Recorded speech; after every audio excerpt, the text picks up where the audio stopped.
আমাদের চরনোয়াবাদ এলাকায় আমাদের একজন স্বনামধন্য আলেম এবং উনি মুহাদ্দিস, পাশাপাশি উপজেলা মসজিদের খতিব জনাব আমিনুল হক ওরফে নুমানি হুজুর, ওনার নিজ ঘরে উনি ছুরিকাঘাতে নৃশংসভাবে মৃত্যুবরণ করেন গত 6-9 তারিখ 2025 রাত 9টার দিকে আনুমানিক উনি ছুরিকাঘাতে নিহত হন।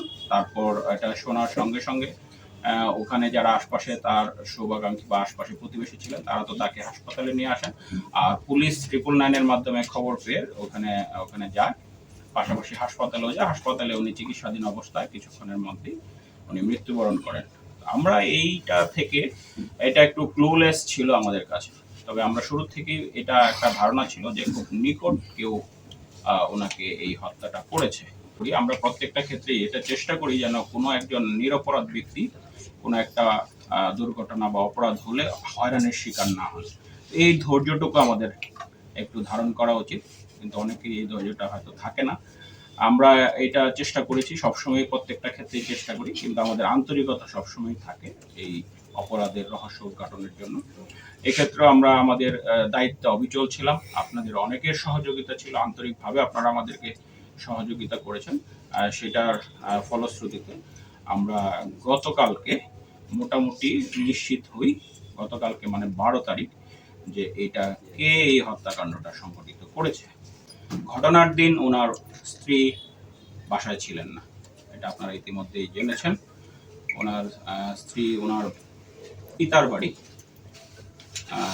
তজুমউদ্দিনে খাসেরহাট এলাকায় গিয়েছিলেন, 5 তারিখে গিয়েছিলেন, আর এই ঘটনাটা ঘটে 6 তারিখে। তো 6 তারিখ রাত আনুমানিক 9টায়। তো তারপরে ওনারা আসেন, ওনারা এরপরে এসেছিলেন। তো আমরা যে বিষয়টা তখন দিয়ে বের করি সেটা হচ্ছে, আমরা যখন জিজ্ঞাসাবাদ বিভিন্ন বিষয় নিয়ে জিজ্ঞাসাবাদ করছিলাম, প্রাথমিকভাবে আমরা তার যে নিজের সন্তান,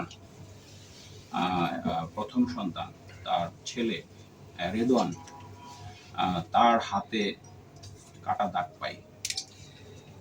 এইটা দিয়ে আমাদের সন্দেহটা শুরু হয়। তারপরে তাকে অন্য সব পরিবারের সদস্য অন্যদের মতো তাকেও জিজ্ঞাসাবাদ করা হয়।